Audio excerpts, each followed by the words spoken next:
హరీష్ రావు గారు మళ్ళీ ఎందుకు అడుగుతున్నారు? అరే చదవాలి కదా స్టేటస్ కో దేని మీద నాగార్జున సాగర్ తెలంగాణ చేతికి గుంజుకున్నాము, సిఆర్పిఎఫ్ పోలీసుల చేతుల్లో పెట్టినాము. బిడ్డ మీరు దీని మీదకి గౌరవ ముఖ్యమంత్రి గారు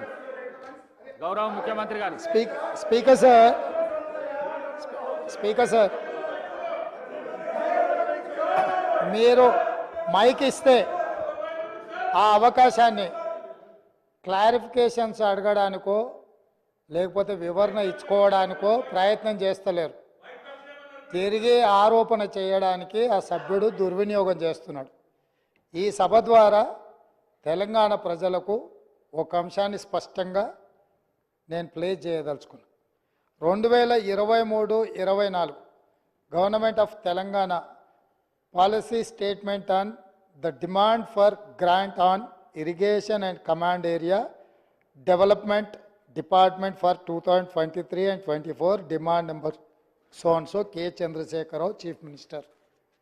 2023-24 బడ్జెట్ ప్రవేశపెట్టినప్పుడు డిమాండ్ ఫర్ గ్రాంట్లో స్పష్టంగా page number 114లో the state of Telangana has proposed to hand over only the components of the common projects, namely Srisailam and Nagarjuna Sagar in Krishna Basin and Peddavagu medium irrigation project in Godavari Basin. Accordingly, if accepted, the state has to deposit one-time seed money to the respective boards for exercising jurisdiction over above projects in proportionate to the command area under the project in each of the state. KRMB and GRMB have to furnish the detailed proposal in this regard. దీంట్లో స్పష్టంగా 200 కోట్ల రూపాయలు వాళ్ళు స్పష్టంగా దీనికి నిధులు కేటాయించడం జరిగింది. Both states of Telangana and AP have to provide a one-time seed money, rupees 200 crores each to the KRMB and GRMB. స్పష్టంగా గోదావరి రివర్ మేనేజ్మెంట్ బోర్డ్, కృష్ణానది రివర్ మేనేజ్మెంట్ బోర్డు ఈ ప్రాజెక్టులు అప్పజెప్పిన తర్వాత వాటిని నిర్వహించడానికి 200 కోట్లు కృష్ణానది నిర్వహణ కోసం, 200 కోట్లు గోదావరి నది నిర్వహణ కోసం చంద్రశేఖరరావు గారు ముఖ్యమంత్రిగా సాగునీటి పారుదల శాఖ మంత్రిగా 2023 బడ్జెట్లో ప్రవేశపెట్టిన డిమాండ్ ఫర్ గ్రాంట్స్. ఇంత స్పష్టంగా అప్పజెప్పడానికే కాకుండా నిధులు కేటాయించి అప్పుడు ఎవరయ్యా ఆర్థిక మంత్రి? వారే. ఏ పాపం చూసినా, ఏ పాపం ఎత్తికినా అది సాగునీటి పారుదల పాపాలు ఎత్తుకుతే వీరే కనిపిస్తారు, అది ఆర్థిక శాఖలో పాపాలు ఎత్తుకుతే వీరే కనిపిస్తారు. ఈ పాపాలకు మొత్తం ఆ పాపాల బయరవుడే కారణము ఇక్కడ స్పష్టంగా నిధులు కేటాయించారు. ఈ కాగితం నేను మా ఇంట్లో తయారు చేసింది కాదు, ఈ శాసనసభలో ఆర్థిక మంత్రిగా వారు ప్రవేశపెట్టింది 2023-24 బడ్జెట్ సందర్భంగా. కాబట్టి ఈరోజు బుకాయించినంత మాత్రాన వాస్తవాలు అవాస్తవాలు కావు.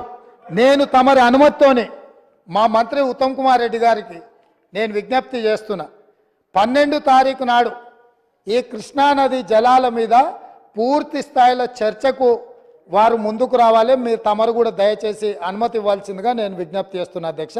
అదేవిధంగా కాళేశ్వరం అవినీతికి సంబంధించి 13 తారీఖు నాడు ఈ సభలో ఉన్న 119 మంది శాసనసభ్యులను మేడిగడ్డ పర్యటనకు బస్సులు పెట్టి మనం తీసుకెళ్దాము.